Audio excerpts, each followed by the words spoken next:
News updates ആരംഭിക്കുകയാണ്. തലക്കെട്ടുകൾ.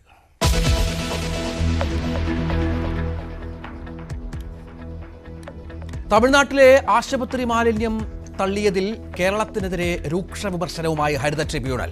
എന്തു നടപടിയെടുത്തുവെന്ന് ചോദ്യം, 20-നകം മറുപടി നൽകണമെന്ന് നിർദ്ദേശം. കേരളത്തിൽ നിന്ന് മനുഷ്യവിസർജ്യമടക്കം തള്ളുന്നുണ്ടെന്ന് തമിഴ്നാട്.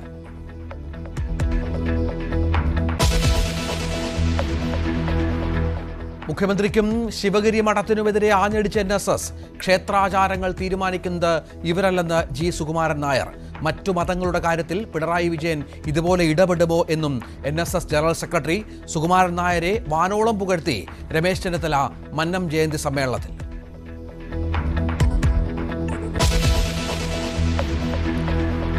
രമേശ് ചെന്നിത്തല പെരുന്നുയലെത്തിയ ദിവസം സർക്കാരിനെതിരെ പുതിയ അഴിമതി ആരോപണവുമായി VD സതീശൻ. തകർന്നുകൊണ്ടിരുന്ന സ്വകാര്യ കമ്പനിയിൽ പണം നിക്ഷേപിച്ച് സർക്കാർ 94 കോടി നഷ്ടപ്പെടുത്തി. ടെൻഡർ നടപടികൾ പാലിച്ചാണ് കമ്പനിയെ തീരുമാനിച്ചതെന്ന് മുൻ ധനകാര്യമന്ത്രി തോമസ് ഐസക്.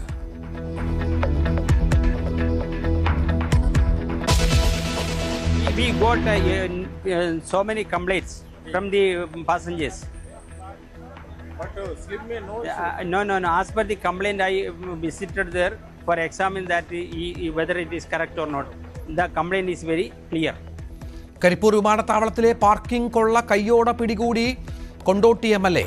തട്ടിപ്പ് പാർക്കിംഗ് സമയവും വാഹനത്തിലെ സീറ്റെണ്ണവും തിരുത്തി. പിടിക്കപ്പെട്ടിട്ടും കൂസലില്ല. ഉംറയ്ക്ക് പോകാനെത്തിയ യാത്രക്കാരനെ കയ്യേറ്റം ചെയ്തു.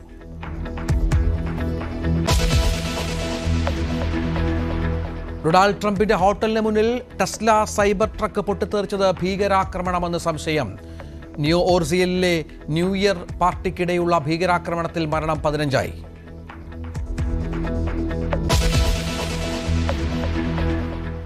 ഉമാ തോമസ് വീഴുന്ന ദൃശ്യങ്ങൾ പുറത്ത്.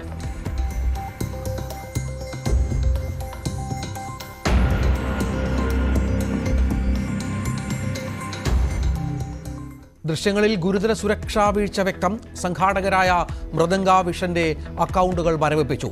ഉമാ തോമസിന്റെ ആരോഗ്യനില മെച്ചപ്പെട്ടു. മൃദംഗ വിഷൻ ഉടമ പോലീസിൽ ഹാജരായി. പുനരധിവാസത്തിന് നടപടികൾ തുടങ്ങിയിട്ടും ആശങ്ക അകലാതെ ചൂരൽമല നിവാസികൾ. റവന്യൂ മന്ത്രി K. രാജൻ വയനാട്ടിൽ ടൗൺഷിപ്പ് ഫീൽഡ് സന്ദർശിക്കും.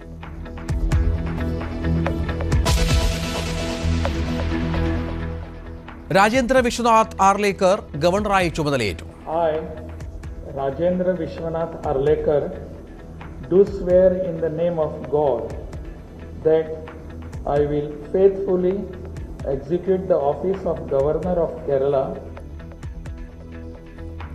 കേരളീയ വേഷത്തിലെത്തി അർലേക്കർ. ചടങ്ങിൽ പങ്കെടുത്ത് മുഖ്യമന്ത്രിയും പ്രതിപക്ഷ നേതാവും.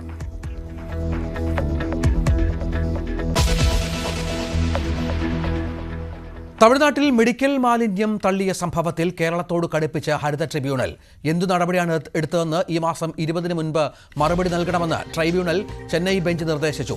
മനുഷ്യവിസർജ്യമടക്കം കന്യാകുമാരിയിൽ കേരളം തള്ളുന്നുണ്ട് എന്നായിരുന്നു തമിഴ്നാടിന്റെ വാദം. VV അരുൺ ഏറ്റവും പുതിയ വിവരങ്ങൾ പങ്കുവെക്കും. അരുൺ, കേരളം പ്രതിക്കൂട്ടിലാണ്.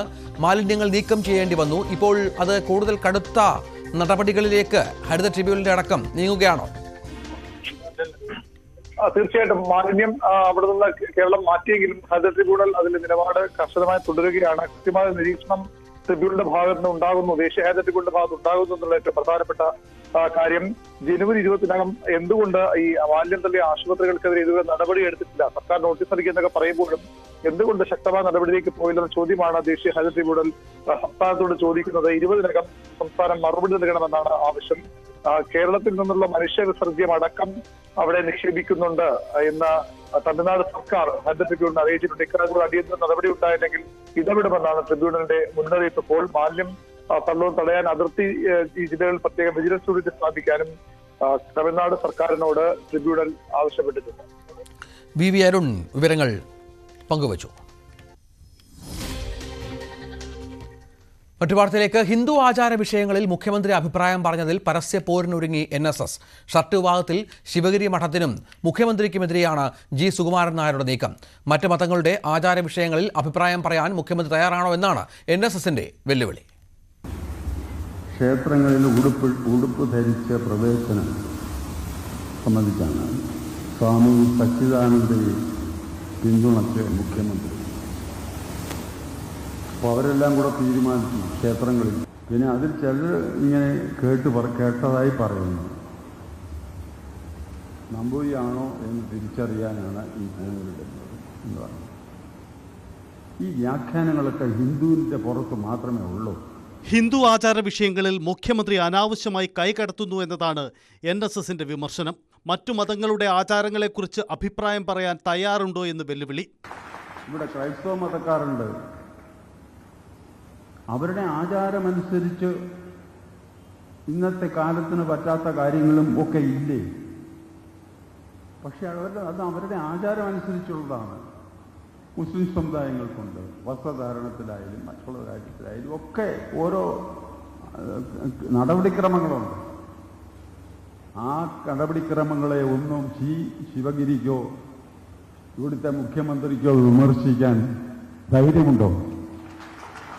ശബരിമല സ്ത്രീ പ്രവേശനത്തിന് പിന്നാലെ ഹിന്ദു ആചാര വിഷയങ്ങളെ ചൊല്ലി NSS പിണറായി പോരിന് വഴി തുറക്കുന്നത് കൂടിയാണ് ഷർട്ട് വിവാദം. ശിവഗിരി മഠത്തിന്റെ നിലപാട് കൂടി NSS ജനറൽ സെക്രട്ടറി ചോദ്യം ചെയ്യുന്നതിലൂടെ വിവാദം മറ്റൊരു തലത്തിലേക്കും വളരുന്നു. ഹിന്ദു ആചാര രീതികളിൽ മുഖ്യമന്ത്രി കൈകടത്തുന്നു എന്നാരോപിച്ച് നേരത്തെ BJP രംഗത്തു വന്നിരുന്നു. ഷർട്ട് വിവാദത്തിൽ ഇതുവരെ നിലപാട് പറയാത്ത കോൺഗ്രസിനും ഇക്കാര്യത്തിൽ വ്യക്തത വരുത്തേണ്ടി വരും. News desk, news 18. ഇതുമായി ബന്ധപ്പെട്ട മറ്റൊരു വാർത്തയിലേക്ക് പോയാൽ രമേശ് ചെന്നിത്തലയെ പുകഴ്ത്തി NSS general secretary Sukumaran Nair. കളിച്ചു നടന്ന കാലം മുതൽ രമേശ് ചെന്നിത്തല NSSന്റെ പുത്രനാണെന്ന് സുകുമാരൻ നായർ പറഞ്ഞു. കോൺഗ്രസുകാരനായതുകൊണ്ടല്ല ചെന്നിത്തലയെ വിളിച്ചത്. മന്നം ജയന്തിക്ക് നേരത്തെ തീരുമാനിച്ച ഉദ്ഘാടകനേക്കാൾ അർഹനാണ് ചെന്നിത്തല. എന്തും വിവാദമാക്കാൻ ചിലർ ശ്രമിച്ചതായും നായർ സർവീസ് സൊസൈറ്റിയിൽ ഒരു നായർ വരുന്നതിലാണ് ചിലർക്ക് പ്രശ്നമെന്നും സുകുമാരൻ നായർ പറഞ്ഞു. ശ്രീ രമേശ് ചെന്നിത്തല വിളിച്ചത് കോൺഗ്രസ് എന്നുള്ള മുദ്രയിലല്ല. അദ്ദേഹത്തിന്റെ രാഷ്ട്രീയ സ്വാധീനം ഉപയോഗിച്ചുകൊണ്ട് നായർ സർവീസ് സൊസൈറ്റിക്ക് എന്തെങ്കിലും നേട്ടമുണ്ടാക്കാമോ എന്ന് ഉദ്ദേശിച്ചുമല്ല. അങ്ങനെയുള്ള തെറ്റിദ്ധാരണ അവർക്കുണ്ടായതാണെങ്കിൽ അവരെ തിരുത്തണം. ശ്രീ രമേശ് ചെന്നിത്തല കളിച്ചു നടന്ന കാലം മുതൽ ഈ മണ്ണിന്റെ സ്വന്തതയാണ്.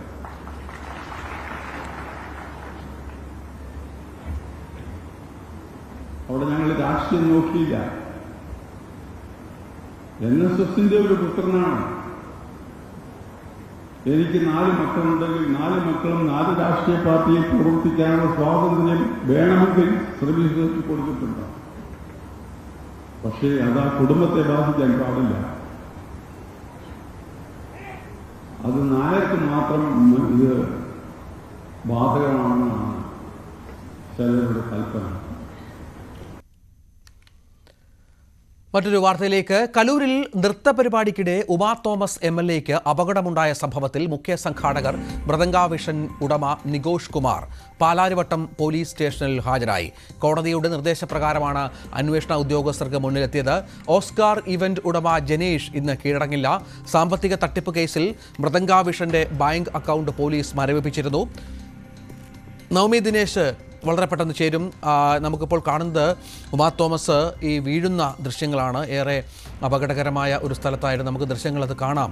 അവതാരക വിളിക്കുന്നതനുസരിച്ച് കസേര മാറിയിരിക്കാനായി നോക്കുന്നു. അതിനുശേഷം മറ്റൊരു കസേരയിലേക്ക് മാറിയിരിക്കാനായി ശ്രമിക്കുമ്പോഴാണ് ഒന്ന് വേച്ചു പോവുകയും തുടർന്ന് ഈ റിബൺ മാത്രം കെട്ടിയ കൈവരി ഉണ്ടായിരുന്നില്ല, റിബൺ മാത്രമായിരുന്നു അവിടെ ഉണ്ടായിരുന്നത്. അവിടെ താഴേക്ക് 12 അടി താഴേക്ക് MLA വീഴുകയും ചെയ്തത്. ഗുരുതരമായ പരിക്കുകളാണ് അവർക്ക് സംഭവിച്ചത് എന്നുള്ളത് നമുക്ക് മനസ്സിലായി. ഒപ്പം ഇപ്പോൾ ആശുപത്രിയിലാണ്. വെന്റിലേറ്ററിലൊക്കെ ആരോഗ്യനില മെച്ചപ്പെട്ടു എന്നുള്ള വിവരങ്ങൾ കൂടി ഈ ഘട്ടത്തിൽ പുറത്തു വരുന്ന പശ്ചാത്തലമുണ്ട്. ആശ്വാസകരമായ കാര്യം അതുതന്നെയാണ്. അപകട നില തരണം ചെയ്തു, ഒപ്പം ആരോഗ്യനില മെച്ചപ്പെട്ടു എന്നുള്ള വിവരങ്ങൾ കൂടി പുറത്തു വരുന്നുണ്ട്. നവമി ദിനേശ് വിവരങ്ങൾ പങ്കുവെക്കുമെന്ന് മനസ്സിലാക്കുന്നു. അല്പസമയം മുമ്പാണ് ഈ ഓസ്കാർ സംഘാടകരിലൊരാളായ ഓസ്കാർ വിഷൻ്റെ ഉടമ മൃദംഗാവിഷൻ ഉടമ നികോഷ് കുമാർ പാലാരിവട്ടം പോലീസ് സ്റ്റേഷനിൽ ഹാജരായത്. അന്വേഷണ ഉദ്യോഗസ്ഥർ ആവശ്യപ്പെട്ടത് പ്രകാരമാണ് ഹാജരായത്. ഓസ്കാർ ഇവന്റ് ഉടമ ജനീഷ് ഇന്ന് ഹാജരാവില്ല എന്നുള്ള വിവരം കൂടി ഈ ഘട്ടത്തിൽ പുറത്തു വരുന്നുണ്ട്. ഇതിനിടെ നേരത്തെ പറഞ്ഞതുപോലെ ഉമാ തോമസ് കലൂർ സ്റ്റേഡിയം അപകടത്തിൽ സംഘാടകരുടെ സാമ്പത്തിക ഇടപാടിൽ അന്വേഷണം നടക്കുന്നതായി Kochi city police commissioner Putta Vimaladitya അറിയിച്ചു. സ്റ്റേജ് നിർമ്മാണത്തിലെ അപാകത സംബന്ധിച്ചും അന്വേഷണം നടക്കുന്നു. വിവിധ വകുപ്പുകളുടെ അനുമതി സംബന്ധിച്ച് പരിശോധന നടത്തിവരികയാണ്. ആവശ്യമെങ്കിൽ ദിവ്യ ഉണ്ണിയെയും ചോദ്യം ചെയ്യാൻ പോലീസ് ശ്രമിക്കുന്നുണ്ട്. കൺമുന്നിൽ നടന്ന അപകടം ഞെട്ടിപ്പിക്കുന്നതായിരുന്നുവെന്നും കമ്മീഷണർ പറഞ്ഞു.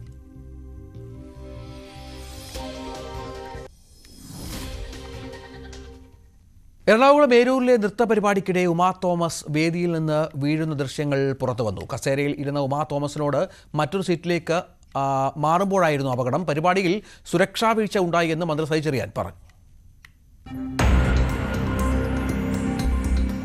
കലൂരിലെ നൃത്തപരിപാടിക്കിടെ ഉണ്ടായ അപകടത്തിന്റെ ദൃശ്യങ്ങൾ നടുക്കുന്നത്.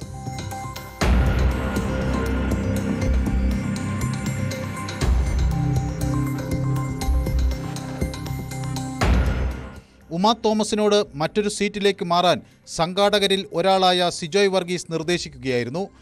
സമീപത്തുണ്ടായിരുന്ന മറ്റൊരു സ്ത്രീയെ മറികടന്നു പോകുമ്പോഴാണ് അപകടം. നടക്കാനിടമില്ലാത്ത വിധമാണ് വേദി ഒരുക്കിയിരിക്കുന്നത് എന്ന് ദൃശ്യങ്ങളിൽ വ്യക്തം.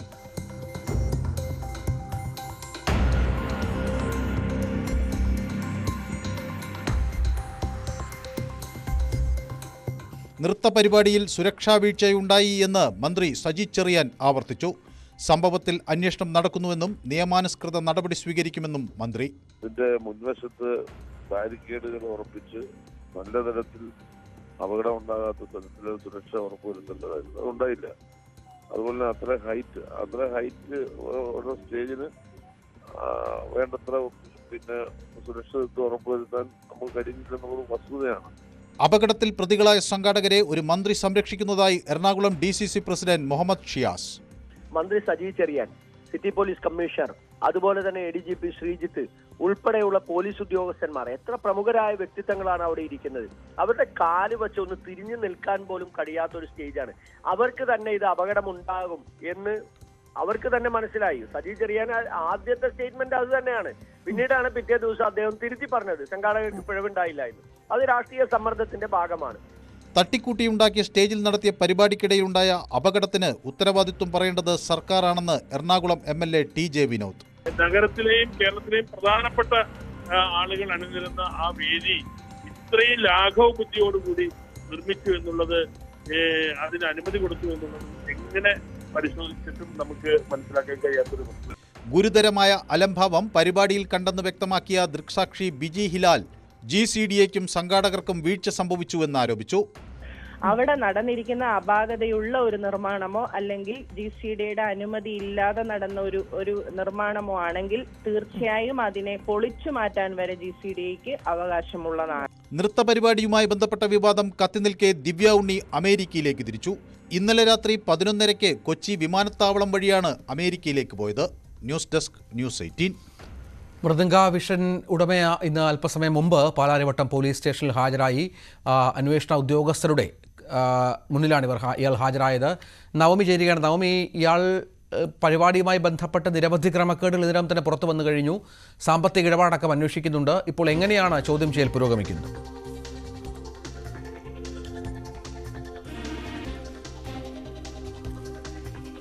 നവമി,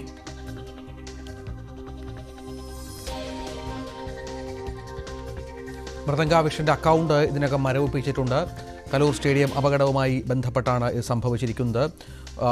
നിരവധി അന്വേഷണ വഴികളുണ്ട്. ഇതുമായി ബന്ധപ്പെട്ട് അന്വേഷണം പുരോഗമിക്കുന്ന പശ്ചാത്തലം കൂടി നന്നായി പുരോഗമിക്കുന്ന പശ്ചാത്തലം കൂടി ചേർത്ത് വായിക്കണം. നവമിയാണ് വിവരങ്ങൾ പങ്കുവെക്കാൻ ഒരുങ്ങുന്നത്. നവമി അല്പസമയത്തിനും ചേരുമെന്ന് പ്രതീക്ഷിക്കുന്നു. മറ്റു വാർത്തയിലേക്ക് പോയാൽ അമേരിക്കയിലെ ന്യൂ ഓർലിയൻസിൽ വാഹനം ജനക്കൂട്ടത്തിലേക്ക് ഇടിച്ചു കയറ്റിയ സംഭവം തീവ്രവാദ ആക്രമണം എന്ന് FBI. ആക്രമണത്തിൽ മരണസംഖ്യ 15 ഉയർന്നു. സംഭവത്തിൽ 35 പേർക്ക് പരിക്കേറ്റു. നിയുക്ത US പ്രസിഡന്റ് ഡൊണാൾഡ് ട്രംപിന്റെ ലാസ് വേഗാസിലെ ഹോട്ടലിന് പുറത്തുണ്ടായ സ്ഫോടനത്തിൽ ഒരാൾ കൊല്ലപ്പെട്ടു. ന്യൂ ഓർലിയൻസിൽ പുതുവർഷാഘോഷത്തിനിടയിൽ ജനക്കൂട്ടത്തിലേക്ക് ട്രക്കിടിച്ചു കയറ്റിയത് ടെക്സസ് സ്വദേശിയായ ഷംസുദ്ദീൻ ജബ്ബാർ, 42കാരൻ. US സൈന്യത്തിൽ 13 വർഷം സേവനം നടത്തിയാൾ. പ്രതി ഓടിച്ചിരുന്ന ട്രക്കിൽ നിന്ന് IS പതാക കണ്ടെടുത്തതായും FBI വ്യക്തമാക്കി. ഷംസുദ്ദീൻ പോലീസിന്റെ വെടിയേറ്റ് മരിച്ചിരുന്നു. പ്രതി നടത്തിയ ആക്രമണത്തിൽ 2 പോലീസുകാർക്കും പരിക്കേറ്റിരുന്നു. കേസ് ഭീകരാക്രമണമായാണ് അന്വേഷിക്കുന്നത്. പ്രതി സമൂഹമാധ്യമങ്ങളിൽ പങ്കുവച്ച വീഡിയോയിൽ IS-ൽ നിന്ന് പ്രചോദനം ഉൾക്കൊണ്ടാണ് ആക്രമണം എന്ന് വ്യക്തമാകുന്നു. സംഭവം നടക്കുന്നതിന് മണിക്കൂറുകൾക്ക് മുമ്പാണ് വീഡിയോ പങ്കുവച്ചത്. ആക്രമണം നടത്തിയ വാഹനത്തിൽ നിന്ന് സ്ഫോടകശേഷിയുള്ള വസ്തുക്കളും കണ്ടെടുത്തു. സ്ഫോടക വസ്തുക്കൾ വെച്ചത് 3 പുരുഷന്മാരും ഒരു സ്ത്രീയും ചേർന്നാണെന്ന് തെളിയിക്കുന്ന ദൃശ്യങ്ങൾ പോലീസിന് ലഭിച്ചിട്ടുണ്ട്. ഷംസുദ്ദീൻ ജബ്ബാർ 2009-ൽ അഫ്ഗാനിസ്ഥാനിൽ വിന്യസിച്ച സൈന്യത്തിന്റെ ഭാഗമായിരുന്നു. 2020-ലാണ് ഔദ്യോഗികമായി വിരമിക്കുന്നത്. അന്വേഷണം വേഗത്തിൽ പൂർത്തിയാക്കാനും അമേരിക്കൻ ജനതയ്ക്ക് ഭീഷണിയില്ലെന്ന് ഉറപ്പാക്കാനും നിർദ്ദേശം നൽകിയിട്ടുണ്ടെന്ന് പ്രസിഡന്റ് ജോ ബൈഡൻ പറഞ്ഞു. ന്യൂ ഓർലിയൻസിലെ ഭീകരാക്രമണവും ലാസ് വേഗസിലെ ട്രംപ് ഇന്റർനാഷണൽ ഹോട്ടലിന് പുറത്തുണ്ടായ സ്ഫോടനവും തമ്മിൽ ബന്ധമുണ്ടോ എന്ന് അന്വേഷിക്കുന്നതായും ബൈഡൻ വ്യക്തമാക്കി. ട്രംപിന്റെ ഹോട്ടലിന് പുറത്ത് ടെസ്ല സൈബർ ട്രക്കാണ് പൊട്ടിത്തെറിച്ചത്.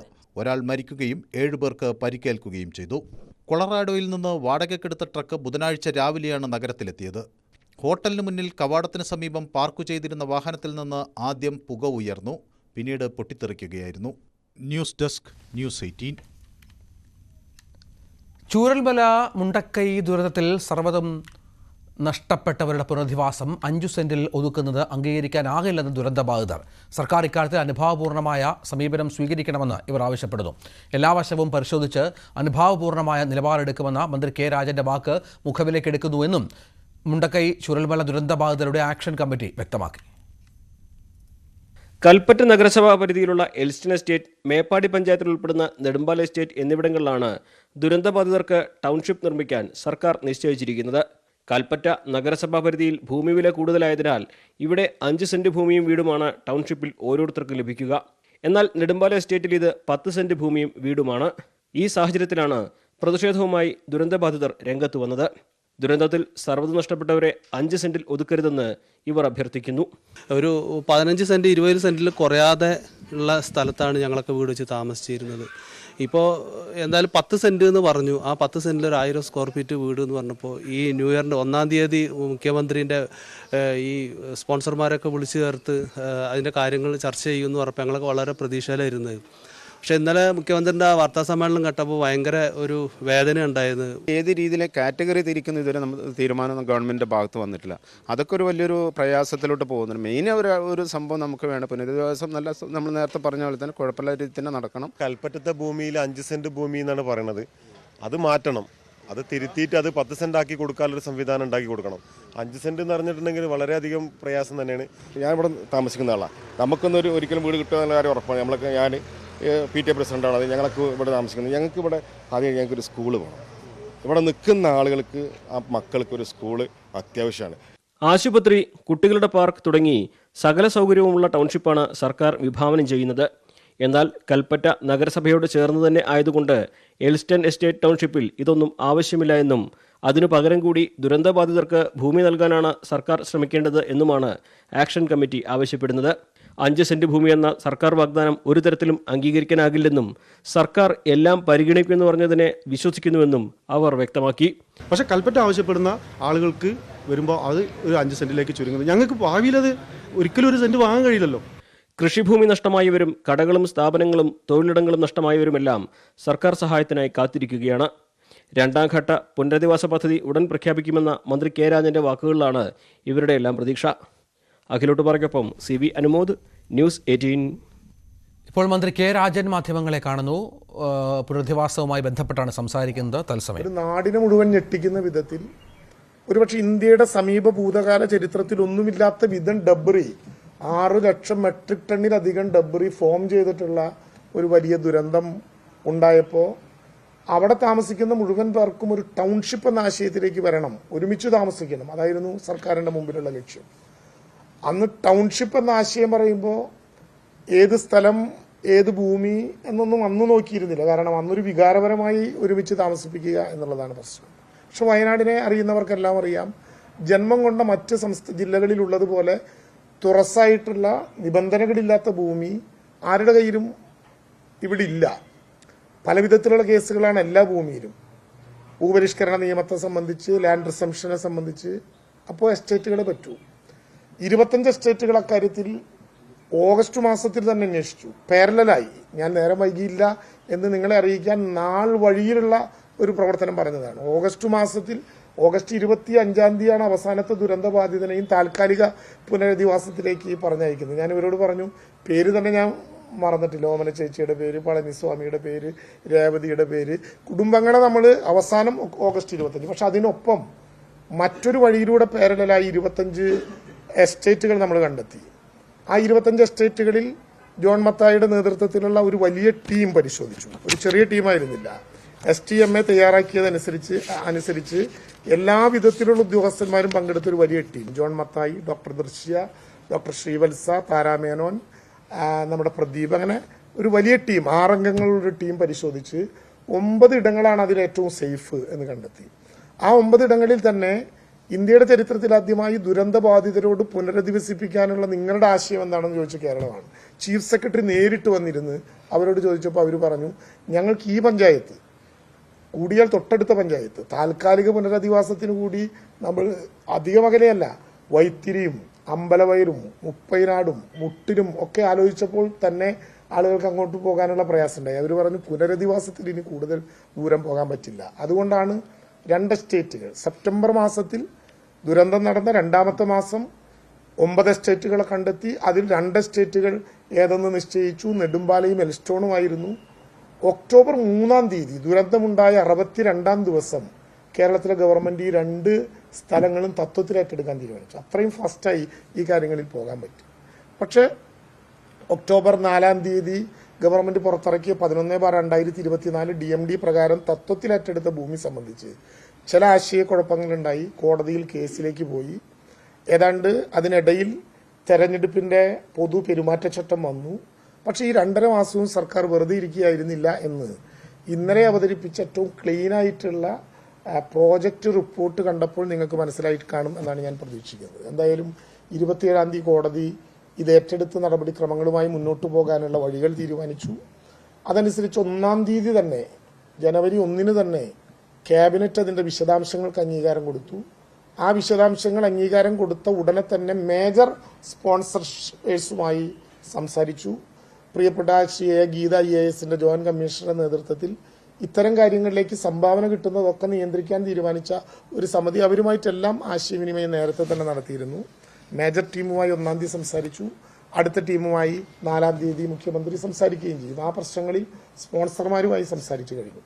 ഇവിടെ ഇപ്പോൾ ഇനി ഫീൽഡിലേക്ക് പോകുകയാണ്. സാധാരണ നിലയിൽ എൽസ്റ്റോണിലും നെടുമ്പാലയിലും ദീർഘമായിട്ടുള്ള ഏക്കർ ഭൂമി ഉണ്ടെങ്കിലും അവിടെ പ്രകൃതിയുടെ സന്തുലിതാവസ്ഥയ്ക്ക് തടസ്സം വരാത്ത വിധത്തിൽ നമുക്ക് ഡെവലപ്പ് ചെയ്ത് എത്ര ഏക്കർ ഏറ്റെടുക്കാം എന്നുള്ളതിൽ ഒരു അവസാനത്തെ കണക്കുണ്ടാകണം. എത്ര ഏക്കറയിൽ നമുക്ക് പുനരധിവാസം സ്ഥിരമായി കൊണ്ടുവരാം എന്നൊരു കണക്കുണ്ടാക്കണം. അതിനുവേണ്ടി നമുക്ക് ഇപ്പോൾ സാധാരണ നിലയിൽ നമ്മൾ നടത്തിയിരുന്ന ഡ്രോൺ സർവേയും അതുപോലെ തന്നെ ആർട്ടിക്ക റോവർ ഉപയോഗിച്ചിട്ടുള്ള സർവേയും പൂർത്തീകരിച്ച കണക്കുകളാണ് നമ്മൾ കൊടുത്തതെങ്കിലും ഗ്രൗണ്ട് റിയാലിറ്റി പൂർണ്ണമായിട്ടും മനസ്സിലാക്കാൻ കഴിയുന്ന ground survey, topographical survey, hydrological survey, geotechnical study, ഇത്തരം കാര്യങ്ങൾ 4 കാര്യങ്ങൾ എൽസ്റ്റോണിൽ 15 ദിവസത്തിലും നെടുമ്പാലയിൽ 20 ദിവസത്തിനുമകം പൂർത്തീകരിക്കണം എന്നാണ് ഇപ്പോൾ നിശ്ചയിച്ചിട്ടുള്ളത്. ഞാൻ വീണ്ടും ആവർത്തിക്കുകയാണ്. Topographical survey, ground survey, hydrologic survey, geotechnical study. അതോടുകൂടി നമുക്ക് ഓരോ വീടും പൊതുസ്ഥാപനങ്ങളും റോഡും ഒക്കെ കടന്നു പോകുന്ന വഴികളുടെ ഒരു ഗ്രൗണ്ട് റിയാലിറ്റി നമുക്ക് ബോധ്യമാകും. അത് 15-20 ദിവസത്തിനുള്ളിൽ നടക്കും. ഇതേ ദിവസം തന്നെ സൈമിൾട്ടേനിയസായി നമുക്ക് സോയിൽ ടെസ്റ്റ് നടത്താനുള്ള സൗകര്യങ്ങൾ കൂടി ബന്ധപ്പെട്ടവരോട് നടത്തണം എന്ന് ULCCയോട് ഇന്ന് നിർദ്ദേശിക്കുകയും ചെയ്തിട്ടുണ്ട്. ഈ 2 കാര്യങ്ങളും നടക്കുന്നതോടൊപ്പം തന്നെ നമ്മുടെ ഭൂമി ഏറ്റെടുക്കുന്നതുമായി ബന്ധപ്പെട്ട് നഷ്ടപരിഹാരം കൊടുക്കേണ്ട LARR 2013 അനുസരിച്ചിട്ടുള്ള തുക എത്ര എന്ന് നിശ്ചയിക്കാൻ ഉള്ള റവന്യൂ സർവേ ടീമിന്റെ പ്രവർത്തനങ്ങളും ഇതേ ദിവസം തന്നെ, ഈ 20 ദിവസത്തിനുള്ളിൽ തന്നെ സൈമിൾട്ടേനിയസായി നടത്തി പൂർത്തീകരിക്കാൻ കഴിയുന്ന വിധത്തിലൊരു പരിപാടി തയ്യാറാക്കിയിട്ടുണ്ട്. അത് വരുമ്പോൾ എത്ര ഭൂമി ഏറ്റെടുക്കാൻ കഴിയും എന്ന കാര്യത്തിൽ ഒരു അവസാനത്തെ കണക്ക് നമുക്ക് ലഭ്യമാകും. 2ാമത്തെ കാര്യം മരണവുമായി ബന്ധപ്പെട്ട പ്രശ്നങ്ങളാണ്. ഇപ്പോൾ DNA ടെസ്റ്റിന്റെ വിശദാംശങ്ങൾ നിങ്ങൾക്ക് എല്ലാവർക്കും അറിയാം. നമുക്ക് 454 ബോഡിയും ബോഡി പാർട്ടുമാണ് ലഭിച്ചിട്ടുള്ളത്. 231 ബോഡിയും 223 ബോഡി പാർട്ടും, അങ്ങനെ 454. അതിൽ 22 ബോഡിയും ബോഡി പാർട്ടും നമ്മൾ DNA ടെസ്റ്റിന് അയച്ചിരുന്നില്ല. കാരണം നേരത്തെ തന്നെ കൈമാറി, ആളുകൾ കണ്ട് കൈമാറി. ബാക്കി 432 നമ്മൾ ഇതിനകം DNA ടെസ്റ്റിന് വേണ്ടി അയച്ചിട്ടുള്ളത്. ഭൂമിയിൽ നേരിട്ട് മൃതശരീരങ്ങൾ ഐഡന്റിഫൈ ചെയ്യുന്നത് ചിലത് കിട്ടിയതും മാറിയതും ഒക്കെ കൂടി കണക്ക് കൂട്ടിയാൽ 167. നമുക്ക് DNA ഐഡന്റിഫിക്കേഷൻ, DNA ടെസ്റ്റിലൂടെ ഐഡന്റിഫിക്കേഷൻ നടത്താൻ കഴിഞ്ഞത് 96.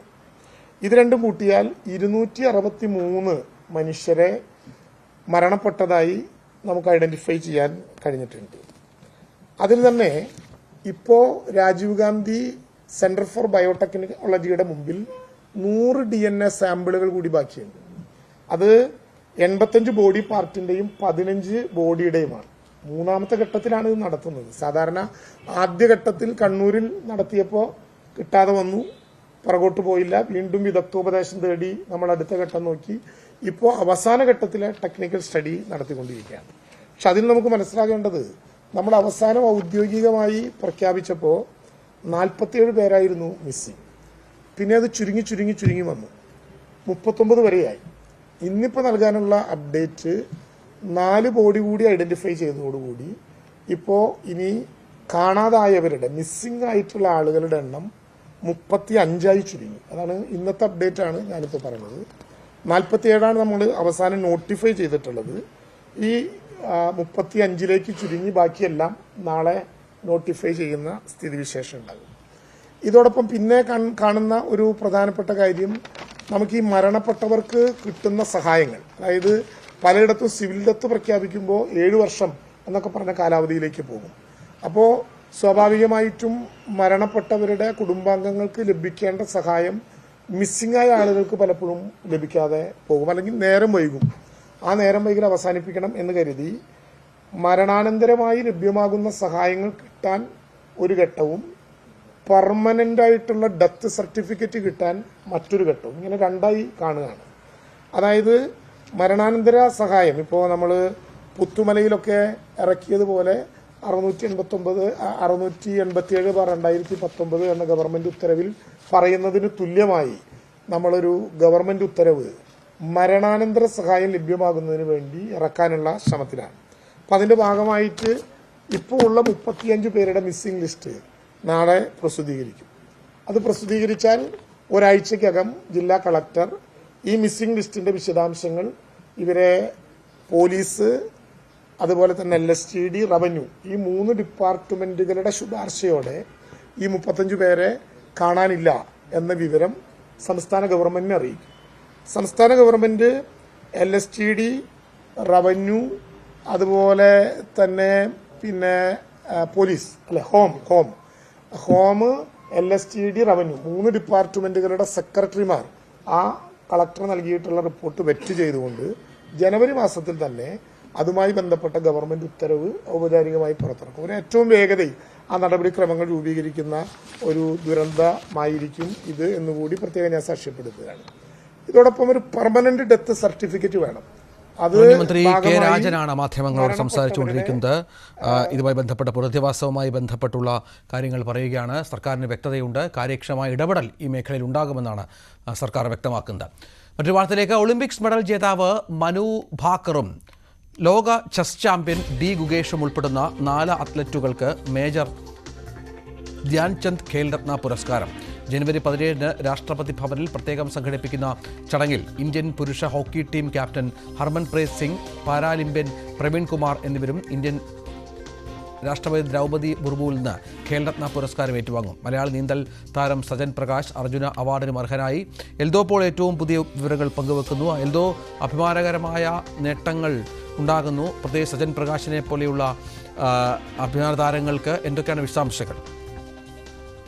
രഞ്ജിത്ത്, ഇതിൽ ഏറ്റവും പ്രധാനം മനു ബക്കറിന്റെ മെഡൽ നേട്ടമാണ്. പ്രത്യേകിച്ചും മനു ബക്കറിന്റെ ഏറ്റവും വിവാദമായത്. മനു ബക്കറിന് ആദ്യ നാമനിർദ്ദേശ പട്ടികയിൽ ഉൾപ്പെടുത്തിയിരുന്നില്ല.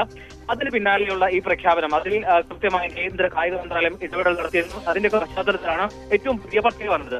ഇത് പ്രകാരമാണ് ഒളിമ്പിക്സിലെ ഇരട്ട മെഡൽ ജേതാവായ മനു ബക്കർ ഉൾപ്പെടെ ലോക ചെസ് ചാമ്പ്യൻ ഡി ഗുഗേഷ് എന്നിവരുൾപ്പെടെ 4 പേർക്ക് ഖേൽരത്ന പുരസ്കാരം നൽകാൻ തീരുമാനമായത്. ഹർമൻപ്രീത് സിംഗ്, പ്രവീൺ കുമാർ എന്നിവർക്കും ഈ ബഹുമതിയുണ്ട്. മലയാളികൾക്ക് സന്തോഷം നൽകുന്നത് നീന്തൽ താരം സജൻ പ്രകാശ് ഉൾപ്പെടുന്ന അർജുന പുരസ്കാര ജേതാക്കളുടെ പട്ടികയായിരിക്കും. ബാഡ്മിന്റൺ കോച്ച് എസ് മുരളീധരനും ദ്രോണാചാര്യ നൽകിയിട്ടുണ്ട്. ഞാൻ നേരത്തെ സൂചിപ്പിച്ചു, പാരീസിൽ നടന്ന ഒളിമ്പിക്സിൽ വനിതാ 10 മീറ്റർ എയർ പിസ്റ്റലിലും 10 മീറ്റർ എയർ പിസ്റ്റൽ മിക്സഡ് ടീമിനങ്ങളിലും വെങ്കല മെഡൽ നേടിയ മനു ഭാക്കറിന് പക്ഷേ ഖേൽ രത്ന നൽകുന്നതിൽ വിമുഖത കാട്ടിയ തീരുമാനമാണ് ഇപ്പോൾ പരിശോധിക്കപ്പെട്ടത്. അത് ഏറ്റവും ഒടുവിൽ തീരുമാനത്തിലേക്ക് എത്തുകയും ചെയ്തതെന്നാണെങ്കിലും മനു ഭാക്കർ അങ്ങനെ രാജ്യം നേരത്തെ അർജുന പുരസ്കാരം നൽകിയിരുന്നു. ഇപ്പോൾ ഖേൽ രത്ന എന്ന പുരസ്കാരത്തിലേക്ക് മനു ഭാക്കർ എത്തുന്നു. ഇനി ഡി ഗുഗേഷിന്റെ കാര്യം നമുക്കറിയാം. ഡി ഗുഗേഷാണ് ലോക ചെസ് ചാമ്പ്യനാണ്. ഏറ്റവും പ്രായം കുറഞ്ഞ താരം 18 വയസ്സിൽ ലോക ചാമ്പ്യനായിട്ട് ഡി ഗുഗേഷിന് അങ്ങനെ ഏറ്റവും മികച്ച രാജ്യത്തെ പരമോന്നത കായിക പുരസ്കാരം തന്നെ നൽകി ആദരിക്കുകയാണ് രാജ്യം. ഒപ്പം പാരാഒളിമ്പിക്സിൽ ഹൈജമ്പിൽ ചാമ്പ്യനായിട്ടുള്ള പ്രവീൺ, അദ്ദേഹത്തിനും ഇപ്പോൾ ഖേൽ രത്ന നൽകി. ജനുവരി 17 രാഷ്ട്രപതി ഭവനിൽ നടക്കുന്ന ചടങ്ങിൽ ഈ പുരസ്കാരങ്ങൾ വിതരണം ചെയ്യും. ഒപ്പം തന്നെ ഇന്ത്യൻ പുരുഷ ടീം ക്യാപ്റ്റൻ ഹർമൻപ്രീത് സിംഗിനും ഖേൽ രത്ന നൽകാനുള്ള തീരുമാനത്തിലേക്ക് എത്തിയിട്ടുണ്ട്. രഞ്ജിത്ത്, ശരി. എൽദോ പോൾ വിവരങ്ങൾ പങ്കുവച്ചു. ഇനി സ്വർണം വെള്ളി നിരക്കുകൾ. കവിത ഗോൾഡ് ആൻഡ് ഡയമണ്ട്സ് ഇന്നത്തെ സ്വർണം വെള്ളി നിരക്കുകൾ നിങ്ങൾക്കായി സമർപ്പിക്കുന്നത് Kavitha gold and diamonds. Choose your special. സ്വർണം 22 ക്യാരറ്റ് ഗ്രാമിന് 7150, പവന് 57,200. സ്വർണം 18 ക്യാരറ്റ് ഗ്രാമിന് 5930, പവന് 47,440. വെള്ളി ഗ്രാമിന് 94, കിലോയ്ക്ക് 94,000. കവിത ഗോൾഡ് ആൻഡ് ഡയമണ്ട്സ് ഇന്നത്തെ സ്വർണം വെള്ളി നിരക്കുകൾ നിങ്ങൾക്കായി സമർപ്പിക്കുന്നത് Kavitha gold and diamonds. Choose your special. ഞാനുണ്ട് ഇവിടെ ചോദിക്കാൻ കാണാം. നമസ്കാരം.